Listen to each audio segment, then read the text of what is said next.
Hello, everyone. Welcome to another episode of The Sweet Spot live at the 2025 Hospitality Show here with Tom Luersen, President and CEO of CoralTree Hospitality. Tom, thank you for taking a couple minutes and visiting us on The Sweet Spot. Welcome to our hometown. Glad to be here and glad to spend some time with you, Ryan. Let's talk about that. It's a hospitality show, right? A little chilly outside, but really nice weather. But this is your backyard. How's that feel to have all these hoteliers, industry leaders, brands right here in your backyard? I wish we could do it every year. We can have this great city. Of course, now we're on the precipice of ski season, which is only, a couple hours away from here. So it's great. I got time in the last couple days to see old friends of the industry for 40 years, meet with some new products. I just finished a presentation earlier today, and just great to showcase our city. We're a hospitality hub. Not everyone knows that. We don't have the big brands here, but we have a lot of the headquarters for a lot of management companies and smaller boutique companies. So it's an honor to have people here and to showcase our city. Yeah, the mayor of Denver was here, helped with the ribbon cutting yesterday. Very exciting to see.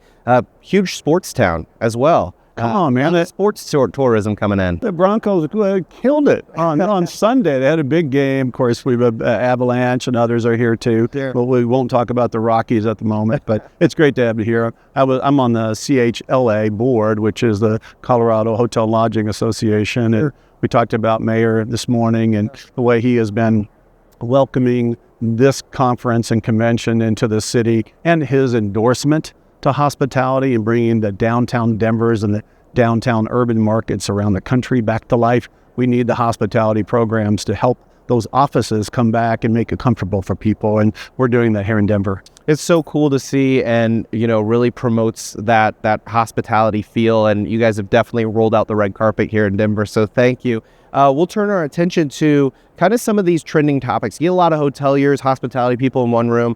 Those topics start to bubble up, right? AI technology, staffing. Where are you right now? You got a very diverse, beautiful portfolio over there at CoralTree. How do you implement something like AI and technology to these properties that span over across the country and are different shapes and sizes?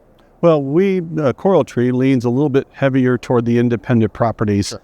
At upper upscale to luxury segment of the business. For us, our hospitality industry as a whole is usually a slow adopter of technology.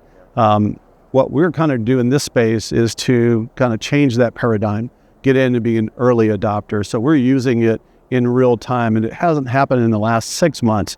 It's over the last 5 years. We're using it in our PBX operations where all the queuing, someone calls and wants to go to the golf pro shop, wants a spa appointment, all that's being done now by AI technology. Our data warehousing, we're using the data warehousing to help feed our CRM so that we can understand the guest preferences, that we know that you like diet soda or whatever it may be, or what your favorite food is. We can really be prepared for that. We had it before, but it was cumbersome to get to that. And then when you think about AI is what we don't know. So what we're trying to do is to put ourselves in a position to be good students, to not be waiting for the bigger companies to do things, which is what notoriously happens. Sure. So we're out front and trying to do that. It's like on preservation of assets. It might sound boring, but taking care of an HVAC unit in a big building or a chiller, their lifespans, the AI technology is helping us to predict when that product would end its life so that we can prepare for it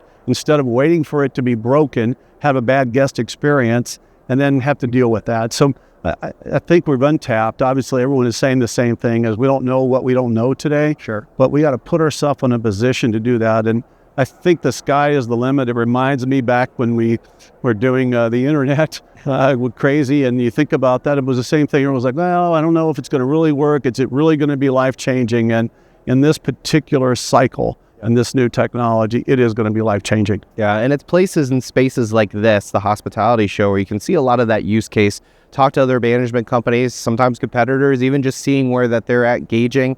But that technology really helps kind of create that seamless personalization, right? That's what we're always talking and striving for, is to have that seamless booking journey to travel experience and personalize it. Well, one thing we know today is that whatever it is today, it's going to be different in a year from now, 6 months from now, and 3 years from now.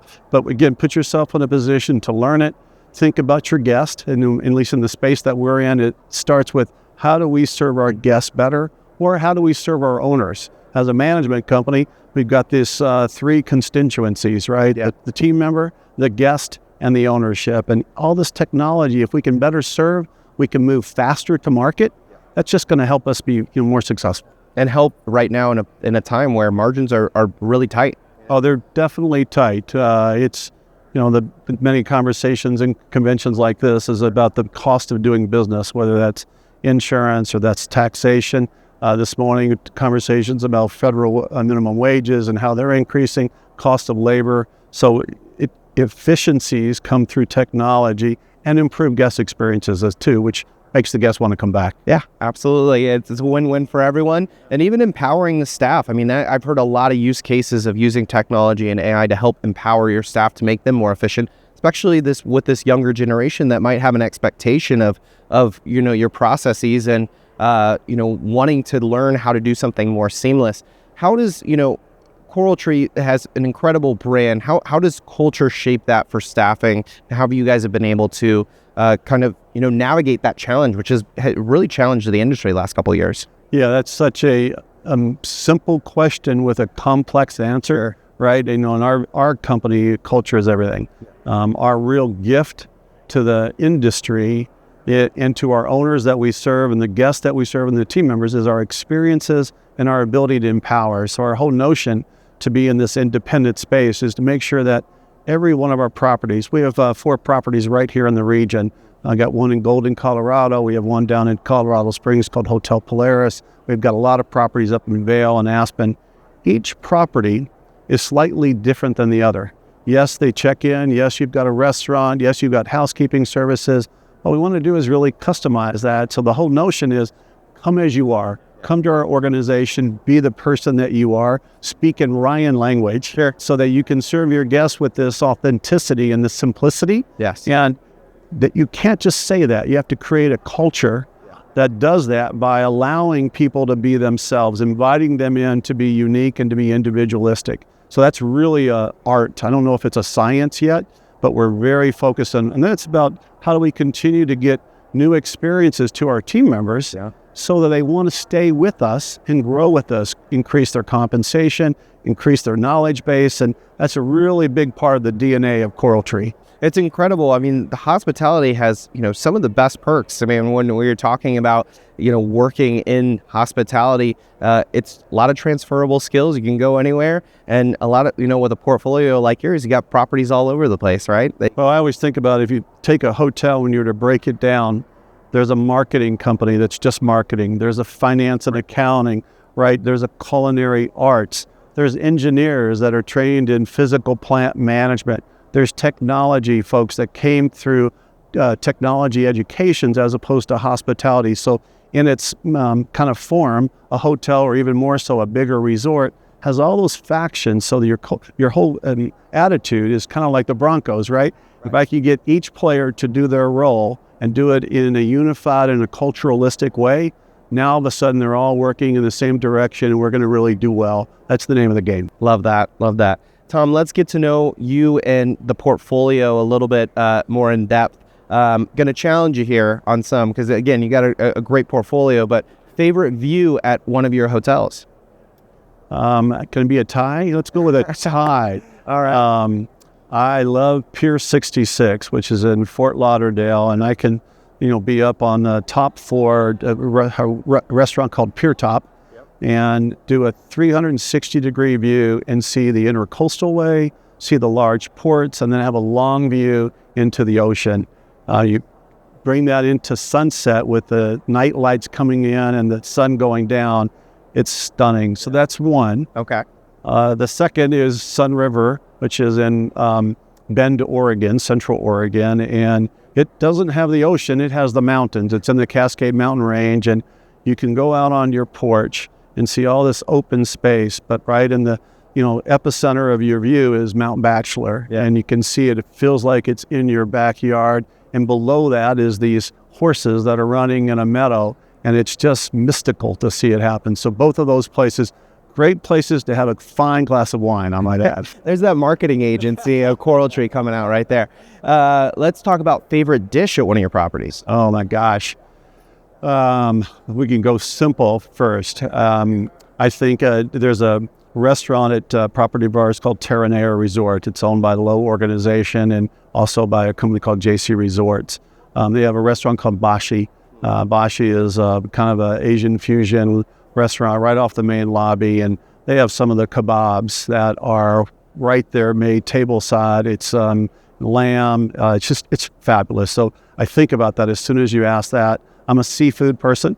So if I go to any one of our properties, I was just at Hotel Polaris here in Colorado Springs, had this great salmon that was smoked. It came off of filet, was grilled, and then it was put into a smoker, and it comes right out, and then it's accompanied with a smoked fish charcuterie. So it is just one of those things unusual, and I just thought it was awesome. So we've got so many restaurants. We have 75 restaurants in our company, and another 25 in development that are going to be open here over the next 2 years. That's a big part of the guest experience for us. So we work really hard in customizing those culinary and Epicurean experiences. Yeah, critical piece of that guest experience. You talk about trends, F&B, that's definitely one of them. And then last one is maybe passion project or exciting development down the pipeline you're excited about right now. Yeah, we're blessed. We have multiple projects, both coming out of the ground with envisioned in architecture and developed in constructing. There's one of those projects in Napa right now. I'm really excited. Downtown Napa. It's going to be a luxury property in the 5-star genre. It's got a residences platform to it and a hotel platform. That's one that's ground up. Then we have a great project up in the Northeast, the Boston Seaport, the Seaport Hotel. It's been a landmark in that environment for a long, long time. The ownership there has hired us, and they're re-envisioning what that hotel could look like down the road. And that's one of those fun ones where you have something that's working today, and you've got an ownership that just wants to continue to invest in the future. So we're challenging ourselves to create unique experiences and do something special there. I like the challenge of that. Allows us to do something really special.